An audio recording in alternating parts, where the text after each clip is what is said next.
Hi everybody, it's week 7 of ALEC 241. This week I don't have any slides for you, but you do need to jump into reading part 6 of the textbook. It's going to start talking about cutting up your footage for your video, matching action, avoiding jump cuts, clarity in shots and storytelling, the beginning of your story, the end of your story, chronological editing, all of those different tips. Make sure you read through that. It will pertain to our online activity next week, but not this week per se. But go ahead and jump into reading those chapters for part 6. So here in week 7, what you have due is online activity number 5 by Tuesday, February 27th, and your video treatment by Tuesday, February 27th. You're watching this video, which is great. I can track analytics through Canvas and YouTube, and I know only about 2 or 3 of you are really watching these videos. So know that watching these videos impacts the quality of work you turn in on your assignments, impacts the quality of what you're shooting and editing in our class video work, but it's also ultimately going to impact your final video project. I'll be able to tell right away who hasn't been reading, who hasn't been following these videos and applying this content to their final project. So just know that these videos are important. Please stick with them.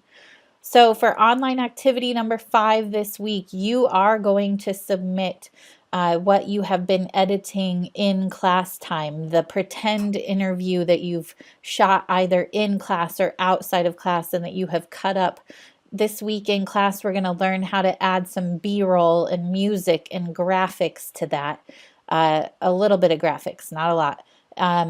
To get started. And so I want you to take that pretend interview and the pretend B-roll you either shot in or out of class and cut those up on a timeline so that they flow and have a nice demonstration that you know how to edit things smoothly, that they're not choppy, that there aren't jump cuts, that action is matching, and that sound bites don't have weird ends and beginnings, and that they're flowing together nicely. And then I want to see you export it from Premiere Pro as either a QuickTime movie or an MPEG, and then you're going to put it in your box folder. It'll be too big of a file to email.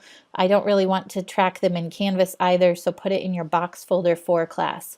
So let's say this is a finished video. Let's say I have A-roll, B-roll, music, graphics, all of those things, and I'm ready to export it. I'm going to make it a little shorter here so that it will render. So don't forget, you go to Sequence, Render Into Out. That's going to take that yellow bar at the top of your video and turn it green to let us know that it's ready to play at its full resolution, its full frame rate, and that it's going to look nice for our final export out of Premiere Pro. So let's say that it did. Let's say that it fully rendered. I'm not going to sit here and wait for it. Maybe if I shorten it here, it will. Sequence, Render Into Out. It's still going to take a little bit of time because it's a minute long. So let's say though, let's say I did. Now I'm ready to export it. The line is green, everything's ready to go. Make sure your cursor is at the beginning of your video so that it's going to export the entire video, not just selected. If you only highlight a clip and try and export your whole video, it's only going to highlight or export the highlighted clip. So make sure you have it at the beginning of your timeline so it knows you want the whole thing, not just clips out of it. You go File, Export, Media. Hopefully it pops up here. So here's the export window, the settings. You can mess with scaling, scale to fit, scale to fill, stretch to fill. I always leave it at scale to fit. This is a 16:9 video. That means it was shot in high definition. If it was shot in standard definition, it would be 4:3. You know how you watch television sometimes and there are black lines on the side of the video? That means it wasn't shot in the high definition rectangular format. So we do leave these at scale to fit so that we have our full high definition rate. Here is where you can select what format you want it to export as. There's all kinds of choices. You don't even need to worry about what all of these different things are. We never put things on DVD anymore, hardly ever. You can export it as a QuickTime, which is perfectly fine if you're on a Mac and you Know you're going to play it on Macs or computers that definitely have QuickTime players. MP3 would be just the audio. Some of these other things would just be sending out the audio or just sending out JPEGs from the video. H.264 is usually for streaming video. A lot of people will play around with that as it might have a quicker startup speed, or it might be a little bit of a lower resolution for areas that don't have high-speed internet or high bandwidth. But I usually just go with the tried and true MPEG-2. Here it's going to give you a summary. You want to check the output, which is going to tell you where it's saving. I have it saving at my desktop. The quality, you can say match source. That's going to keep it the same quality as what you have in there or on the iPad, or you can adjust it to be a higher quality resolution, lower quality resolution. This affects the ultimate file size of what you export.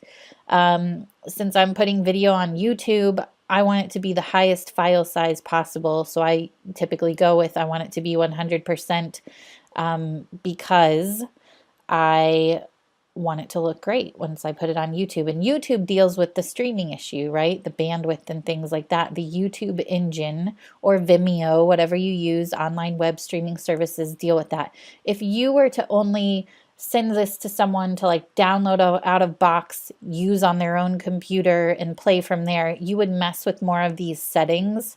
But since we're not doing that, we just put it on a video streamer and let the video streamer handle that for us. We put it at the highest quality possible. Audio, it also tells us it's going to record in MPEG. I usually just leave this alone. We're going to export it in stereo because we want it playing out of both sides, not just mono. We want it playing all the tracks of audio that we have on there. I don't dig into these advanced settings too much. I pretty much trust it to make a lot of the setting choices for me with MPEG-2. And then you would hit export. And then it's going to export to where you saved it, right? One more thing you can do is change the name of it by clicking on it and telling it where you want it to save, clicking on the blue wording there. I want to save it as something else. Bomer is this guy's name. Tell it where to go. Tell it I want it to be an MPEG. Hit save. And then you can export it from there. And it'll tell you how long it's going to take. It usually takes a little while to export large video file sizes. So there you go. I'd like you to have as clean of an export as possible, looking as nice as possible. When you hit Q, it can also send it to Media Encoder, which is another way of exporting video. These days, I really just rely on Premiere Pro to make the choices for MPEG-2, but if you want to get into Media Encoder and play with lots of other settings, you can. And if you'd like to dig into that further, let me know. Happy to work with you. I do not want my email up. I want to go back to my modules here. So here we are back in Canvas. Thank you for putting up with my technical clicking around difficulties. So also for week 7, you're going to do the video treatment assignment, and I'd like to walk you through that quickly. If you're not in class and you don't see us talk about it there, it will also be in this recording. So there's sort of no reason to not understand the assignment. So a video treatment is something a professional communicator would use. A videographer, a media relations person, a communication specialist, pick your title. Someone comes to you to make a video for them. Your company wants you to create some video messaging, or someone's hiring you to do it. A professional would give the client or the company or the person back a video treatment. So it covers all kinds of things about how the video is going to be done.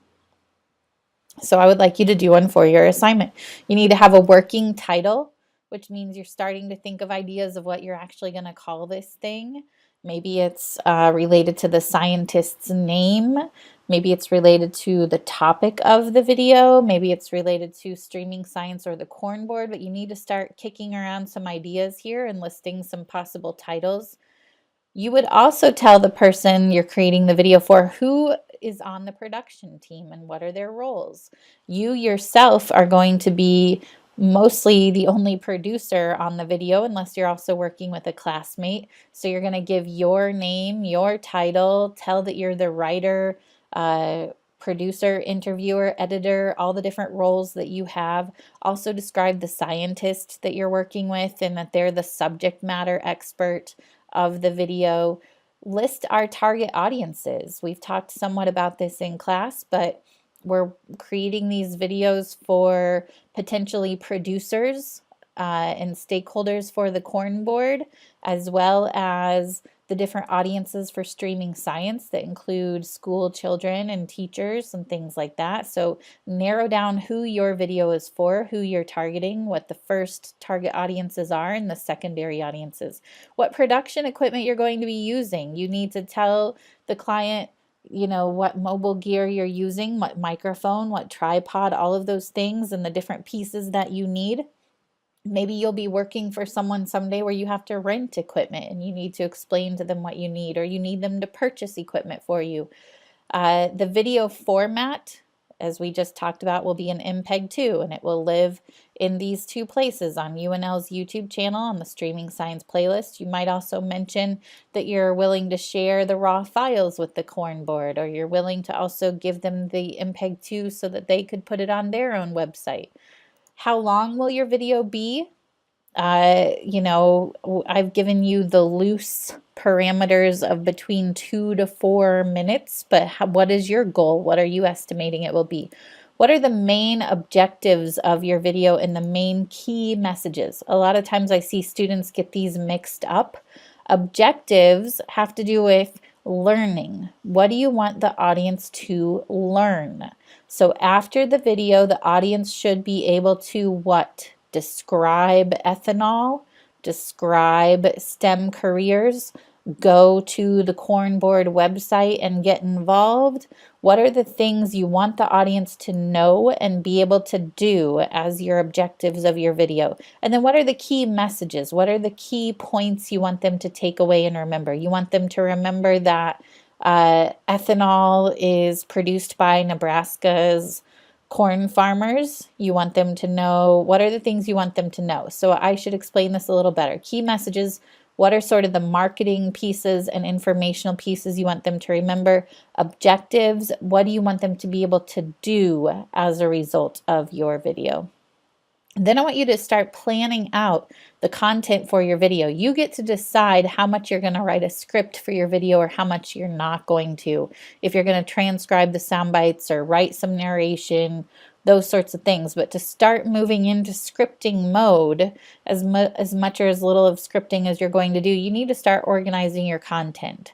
So what will be in the introduction of the video? How will it start? What will the opening images be? How will you define terms? What interview questions go here that you're asking your scientist?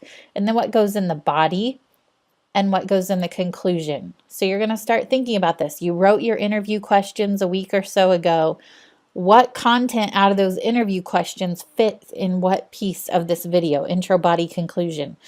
So in addition to the content, you need to start thinking about what images go in the intro, body, conclusion. So what video and audio, what interviews go where? If you have a grad student and a scientist, do they go in both parts of the video? Does one only go in the intro and one goes in the body? How are you going to organize those people? So this is, again, a template for organizing your thoughts about the images that you will show and the sound you will have and how they flow together across the intro, body, and conclusion.